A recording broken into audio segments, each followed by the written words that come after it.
सर्वेभ्यो नमो नमः। एजुक्राफ्ट classes YouTube चैनले सर्वेभ्यः पुनश्च अत्यन्तं स्वागतमस्तु।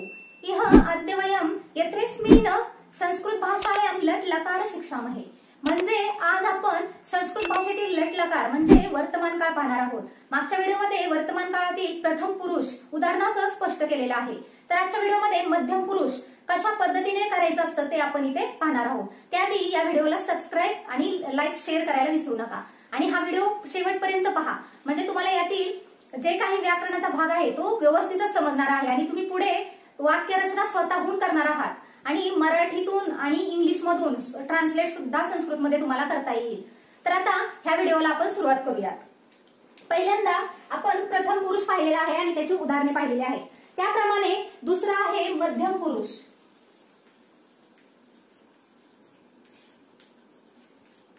मध्यम पुरुष मध्ये आता क्रियापदाचे म्हणजे वर्ब जेव्हा क्रियापद हे काळानुसार बदलते, जेव्हा काळ बदलतो तेव्हा क्रियापद बदलतं। त्याप्रमाणे इथे मध्यम पुरुष एकवचन मध्ये शेवटचं क्रियापदाचं अक्षर आहे सी आणि मध्यम पुरुष द्विवचनच्या शेवटच्या क्रियापदाचं अक्षर आहे थ। तसंच बहुवचन मध्ये आहे थ। या पद्धतीने आपण इथे क्रियापदाचे शेवटचे अक्षरे इथे समजण्यासाठी तुम्हाला मी दिलेली आहेत। तर आता याची उदाहरणे पाहूयात, उदाहरणासह स्पष्ट करूयात आपण। तर आता मध्यम पुरुष एकवचन त्याचे उदाहरण आहे त्वं खादसी।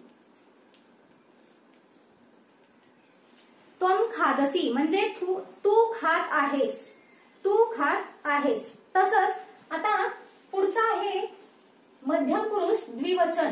एक वचन म्हणजे एकच असतो, एकच कुणीतरी आहे आणि द्विवचन म्हणजे दोन, द्वि म्हणजे दोन। तर सी त्वं खादसी, इथे सी इथे सी। तसेच द्विवचन मध्यम पुरुष द्विवचन मध्ये आहे युवां खादतः, म्हणजे तुम्ही दोघे खात आहात। काय आहे युवां खादतः म्हणजे तुम्ही दोघे खात आहात। तर इथे थह इथे थह। तसेच मध्यम पुरुष बहुवचन, बहु म्हणजे अनेक वचन आणि जिथे दोन पेक्षा जास्त जण आहेत त्यांना आपण बहुवचन म्हणतो। तसेच आता इथे उदाहरण काय घेऊया, खादथ काय आहे यूयम खादत। काय आहे यूयम खादत म्हणजे तुम्ही सर्वजण खात आहात। काय आहे तुम्ही सर्वजण खात आहात। हे दोन पेक्षा जास्त आहेत, बहुवचन म्हणजे अनेक वचन आहे इथे, त्यामुळे हे अशा पद्धतीने आपण उदाहरण घेतो। आता इथे थ। आता आपण त्या पद्धतीने दुसरी उदाहरण सुद्धा घेऊ शकतो यामध्ये। तर आपण घेऊ शकतो त्वं लिखसी। त्वं लिखसी म्हणजे तू लिहित आहेस। तसेच युवां लिखतः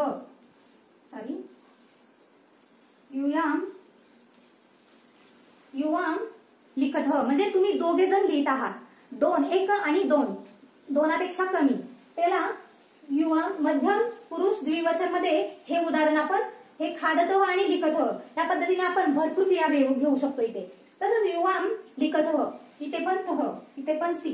तर आता मध्यम पुरुष बहुवचन यामध्ये यूयम लिखथ,